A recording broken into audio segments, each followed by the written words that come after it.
మొన్న మధ్యన ఎవరో డాక్టర్ గారికి సంబంధించినటువంటి ఒక ఆడియో బాగా వైరల్ అయింది. నాకు బాగా నచ్చింది. ఏంటంటే ఆరోగ్యకరంగా బతకాలంటే ఖర్చు ఎక్కువ అక్కర్లేదండి. పొద్దున పూట్ల కాస్త ఆ జావ తాగటము, మొలకలు తినటము, అట్లాగే గోధుమ ఆహారం లాంటివి తినటం. ఏదైతే ఊబకాయం రాని ఆహారాలు తినాలి. దానికి ఎక్కువ ఖర్చు అవ్వదు. తక్కువ ఖర్చుతో బ్రతుకుతాం. అదే మనం పిజ్జాలు, బర్గర్‌లు, హోటల్ ఫుడ్డు, బయట ఫుడ్డు, జంక్ ఫుడ్డు ఇవన్నీ తింటే డబ్బులు ఎక్కువ వాటికి ఖర్చు. పైగా వాటిటి వల్ల రోగాలు కొని తెచ్చుకుంటాం. మళ్ళీ దానికి మా డాక్టర్‌లకి పని జెప్తున్నారు. ఆరోగ్యకరంగా బతకడానికి ఎక్కువ ఖర్చు అవ్వదు. అనారోగ్యకరంగా బ్రతకడానికి ఎక్కువ ఖర్చు పెడుతున్నారు. చాలా కరెక్ట్ పాయింట్.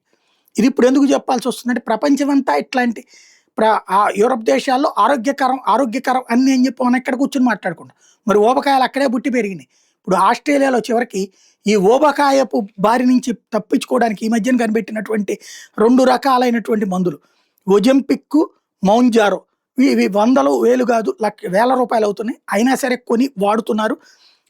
వాళ్ళ ఊబకాయాన్ని తగ్గించుకుంటున్నారు. అంతవరకు బానే ఉంది. దీని సైడ్ ఎఫెక్ట్స్ అయితే విపరీతంగా ఉంటున్నాయి అన్నటువంటిది ద హెల్త్ అసోసియేషన్ చెప్తోంది. ఆస్ట్రేలియాకి సంబంధించినటువంటి హెల్త్ అసోసియేషను పేషెంట్స్ అనేక మంది మెంటల్ ఇల్‌నెస్‌కి గురవుతున్నారట. Suicidal thoughts వస్తున్నాయట.